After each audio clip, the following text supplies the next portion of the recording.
Everyone knows Count Dracula, the vampire from fiction, but the reality was far more terrifying. In the 15th century, a prince stood against the expansion of the Ottoman Empire by turning his own land into a forest of impaled corpses. This man was real.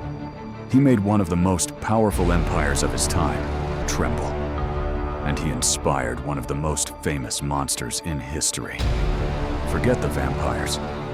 Today, we're going to uncover the true and terrifying story of Vlad the Impaler, the Butcher of Wallachia. To understand the cruelty of a monster, you first have to understand the hell that shaped him. At that time, Europe was trembling, and standing before it was a feared superpower, the Ottoman Empire, a military machine, a rising superpower, an empire capable of bringing entire kingdoms to their knees. And it was into this world that Vlad was born. His father was a member of the Order of the Dragon, a Christian order dedicated to fighting the Ottoman expansion. In Romanian, the word for dragon is Dracul, and Vlad, as the son of Dracul, would eventually become known as Dracula. But in 1442, everything changed. To protect his position, Vlad's father handed his two sons over to the Ottoman Sultan as hostages. Vlad was only 11 years old. Imagine being torn away from your family, taken into the territory of your greatest enemies, and forced to live among the people you had been taught to fear. Every day was a test. Every mistake could be fatal. But instead of breaking, something changed inside him. According to later accounts, Vlad was exposed to the brutal methods of punishment used in the region. One of them would become his most infamous weapon, impalement. Where others might have looked away in horror, Vlad learned. He watched, he remembered, and years later, he would turn that knowledge against his enemies. When Vlad eventually returned to Wallachia, he discovered that his family had been destroyed. His father was dead, his older brother was dead, and the men responsible were the powerful nobles of his own country, the boyars. Vlad wanted revenge, and he would make sure everyone remembered it. It was Easter. Vlad invited the boyars and their families to a great banquet. They ate, they drank, they laughed. Everything seemed peaceful. Until the doors closed. Vlad's expression changed, and his soldiers entered. The celebration was over. According to several chronicles, many of the boyars were executed, while others were forced to work on Vlad's fortress.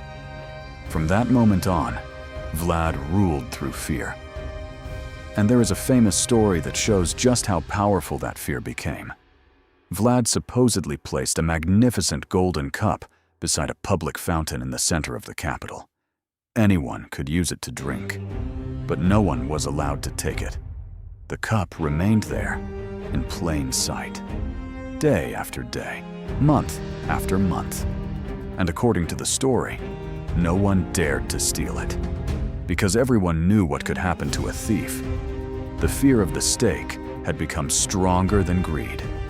But Vlad's greatest challenge was still to come. The Ottoman Sultan sent envoys to demand tribute. Vlad refused. And according to the chronicles, he went even further. When the Ottoman envoys refused to remove their turbans because of their religious and cultural customs, Vlad reportedly ordered his guards to nail the turbans directly to their heads. Whether every detail of this story is true or not, the message was clear. Vlad was challenging the Ottoman Empire. Sultan Mehmed II wasn't going to ignore the insult. He assembled a massive army and marched toward Wallachia. Vlad was heavily outnumbered. He knew he could not defeat the Ottomans in a conventional battle, so he chose another weapon: fear. Vlad began attacking the Ottoman forces using ambushes, scorched earth tactics, and psychological warfare. Then, one night, he launched his most daring attack. Under the cover of darkness, Vlad and his men infiltrated the Ottoman camp. Suddenly, chaos erupted. Soldiers woke up to screams and the clash of weapons. In the darkness, nobody knew who was friend and who was enemy. The Ottoman camp descended into confusion. Vlad's objective was not simply to kill, it was to create panic, to make an army of tens of thousands feel vulnerable. And then, he withdrew. But the worst was still to come. Days later, the Ottoman army continued its march toward the capital. And then, they saw it. Silence fell over the army. Even hardened veterans were shocked by what stood before them. Thousands of bodies, thousands, mounted on wooden stakes, a forest of human corpses. According to some accounts, as many as 20,000 victims were displayed.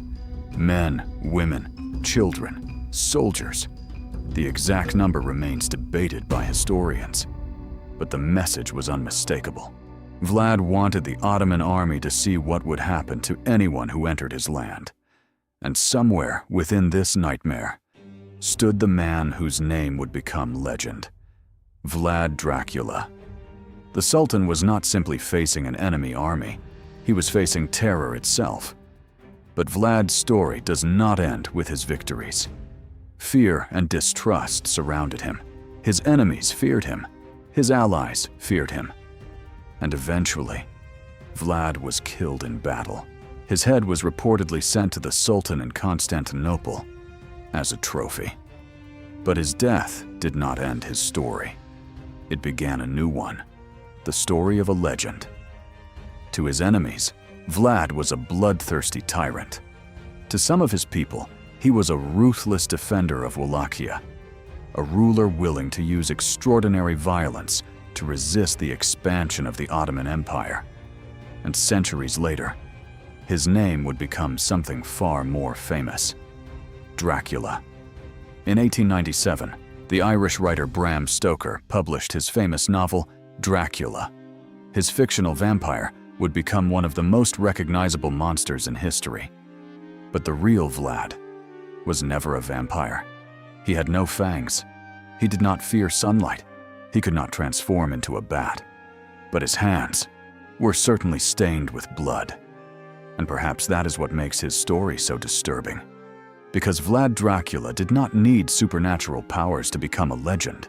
He was human, and the reality was already terrifying enough.